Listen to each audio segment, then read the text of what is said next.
पुराने समय की बात है। एक राज्य में एक राजा रहा करता था जिसकी बहुत बड़ी सेना थी। राजा बहुत ही क्रूर था। उसके राज्य में कभी किसी पड़ोसी राज्य का आक्रमण नहीं होता था। यदि होता भी था तो राजा और उसकी सेना उन्हें परास्त कर हर एक युद्ध में सफल होती, जिससे सारे राज्य डरने लगे थे। प्रजा भी राजा के राज्य में प्रसन्न नहीं थी।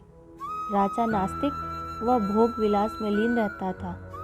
राजा का एक चचेरा भाई भी था जो कि भगवान की आस्था में लीन रहता था और कभी भी बुरे काम ना करता, ना ही किसी युद्ध में भाग लेता था, ना कभी हिंसा करता था। वह हमेशा ही भगवान का नाम जपता रहता, प्रतिदिन भगवान की निस्वार्थ भाव से पूजा करता और कभी राजा से मिलता तो जय श्री राम करता। राजा इससे गुस्से में आ जाता था और कहता, यदि भगवान होते तो तेरी इतनी भक्ति और तेरे अच्छे कर्मों से आज तू राजा होता और मैं आज तेरे सलाह के रूप में काम करता। प्रति उत्तर में भाई चुप रहता। एक दिन सुबह राजा और उसका भाई जंगल में घूमने निकले। घूमते घूमते राजा को शाम हो गई, अंधेरा हो चला था। दोनों लौट रहे थे कि अचानक रास्ते में कांटे आए और राजा के भाई के पैर उन कांटों में उलझ गए और उसका पैर खून से लथपथ हो गया था।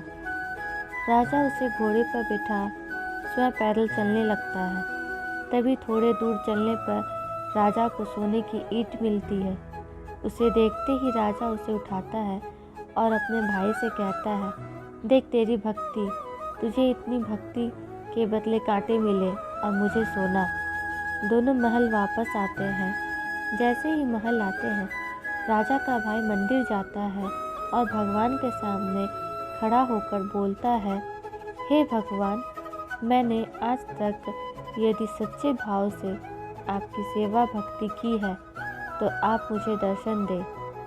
निस्वार्थ भाव, भक्ति और अच्छे कर्मों से भगवान प्रकट होते हैं और निराश होने का कारण पूछते हैं।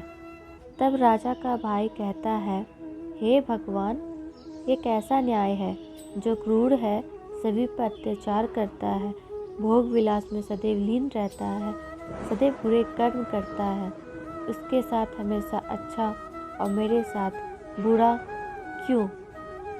तब भगवान ने उत्तर दिया, बेटा, आज जहाँ तुम्हें पैरों में कांटा चुभा है वहाँ तुम्हारी मृत्यु थी, परंतु तुम्हारे भाग्य व अच्छे कर्म की वजह से ही तुम्हारी मौत इस छोटी घटना में बदल कर टल गई।